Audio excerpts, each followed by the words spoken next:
అందరికీ నమస్కారం. నా పేరు ఫార్మర్ శ్రీవనిత మైథిలి. మా చెల్లి సునీత.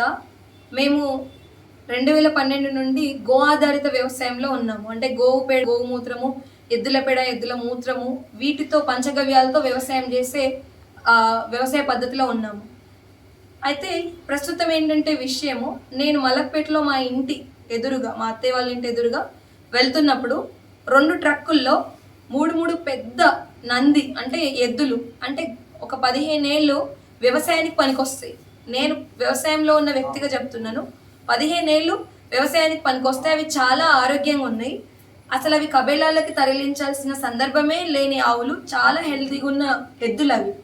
అయితే అవి చూడగానే నేను ఆపి డ్రైవర్లను అడిగాను, నేను మా చెల్లి, సో ఇవి ఎక్కడికి వెళ్తున్నాయి, ఏంటి, మంచిగా ఉన్నాయి అని అంటే అతను స్వయంగా చెప్పింది, ఇది స్లాటర్ హౌస్కి వెళ్తుందమ్మా, బక్రీద్ ఉంది కదా అని అన్నాడు. సో అంతలోనే ఇది అట్లా వెళ్ళడానికి కుదరదు, నేను 100కి డయల్ చేస్తున్నాను, మీరు గల్లీలో పెట్టండి, వాళ్ళు వచ్చాక మనం దీన్ని సార్ట్అవుట్ చేద్దాము, లీగల్గా చేద్దామన్నా, అట్లా తీసుకెళ్ళడానికి లేదు, ఇవి మంచి ఆరోగ్యంగా ఉన్నాయని నేను మాట్లాడాను.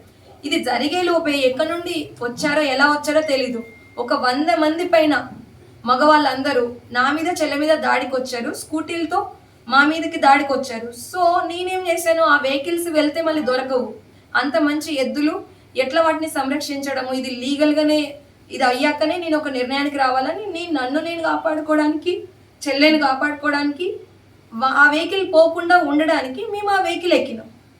సో ఎక్కి నేను చెప్పాల్సినవి, వాళ్ళు చాలా అసభ్యకరమైన మాటలు, మేము మీ మీద నుండి వెహికల్ ఎక్కిచ్చేస్తాం, ఇక్కడే చంపేస్తాము, ఖచ్చితంగా వీటిని కోసుకొని తింటాం, ఏం చేస్తారో చెయ్యి, ఇలా చాలా చాలా ఇంకా బూతు మాటలు కూడా వాళ్ళ భాషలో తిట్టారు. సో ఇక్కడ ఏంటంటే, నేను ఏ పార్టీ, మతము, ధర్మం గురించి కాదు ఇక్కడ చెప్పేది, జీవో రక్ష పరమో ధర్మ. సో మనం అన్ని జీవుల్ని కాపాడాలి.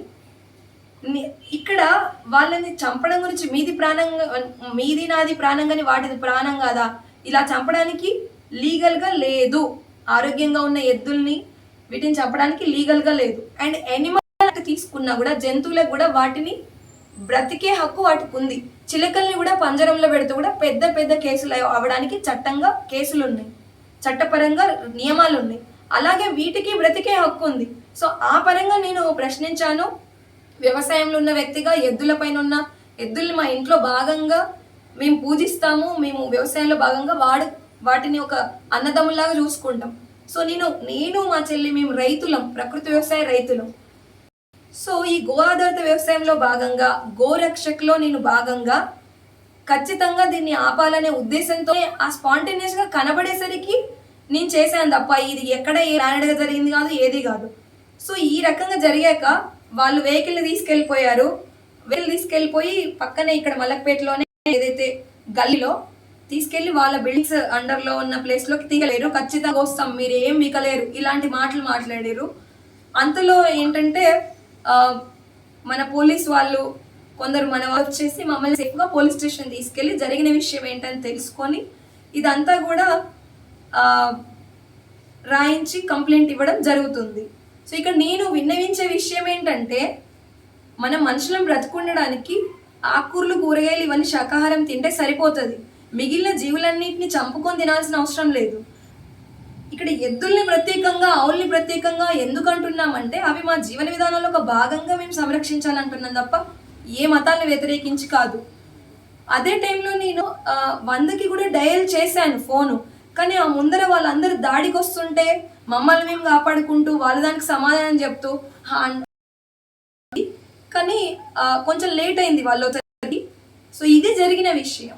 ఇక్కడ మతము, ధర్మము, కుల మత గొడవల గురించి కాదండి. ప్యూర్ నాది యూట్యూబ్ ఛానల్, నేను గత 2012 నుండి ప్రకృతి వ్యవసాయం చేస్తున్నా. మీరు అందులో చూసుకోవచ్చు నేను ఏ విధంగా వ్యవసాయం చేస్తున్నాను, గోవులు, ఎద్దులు, మిగిలిన ప్రాంతాలను మీరు చూసుకోవచ్చు. సో నేను ఇంకొకటి ఏంటంటే, మేము వీడియోలు కూడా కవర్ చేసాము. ఎవరైతే చేస్తున్నప్పుడు పక్కన ఉన్నాడో వాళ్ళు వచ్చారు, వీడియోలు కవర్ చేస్తే అక్కడ ఉన్న వాళ్ళలో ఫోన్ లాగేసుకొని వీడియోలు వాళ్ళు డిలీట్ చేశారు. మేము పోలీస్ స్టేషన్ వాళ్ళంటే అక్కడ ఉన్న ఎవరైతే పోలీస్ వాళ్ళు దాడి చేయలేదు, తీసుకెళ్ళారు.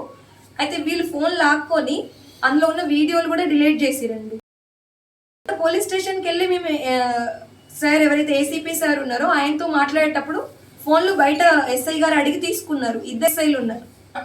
సో తీసుకుని మేము మళ్ళీ అంత విషయం కంప్లైంట్ చేసి మాట్లాడి వచ్చిన తర్వాత మా ఫోన్లో రికవర్ చేసుకోవడానికి కూడా వీడియోలు లేవు. ఆ 2 ఎస్ఐల్లో మిగిలిన వాళ్ళలో ఎవరు డిలీట్ చేసారో నాకు తెలీదు. పోలీస్ స్టేషన్లోనే మేము తీసిన వీడియోలు రికవర్ అవ్వకుండా కూడా డిలీట్ చేయడం జరిగింది. సీసీ కెమెరాలో వచ్చా ఉంటుంది. ఇది అండి విషయం జరిగింది. సో ఇక్కడ నేను ఎవరికి వ్యతిరేకంగా కాదు, ఏ పార్టీ ఇవన్నీ కాదండి, జీవుల్ని చంపినది ఇంతే అండి విషయం జరిగింది. ఇప్పుడు ఆ ఎద్దుల్ని రక్షించాలి, ప్రవర్తించారో వాళ్ళపైన చట్టపరమైన చర్యలు తీసుకోవాలని మా అభ్యర్థన. నమస్కారం.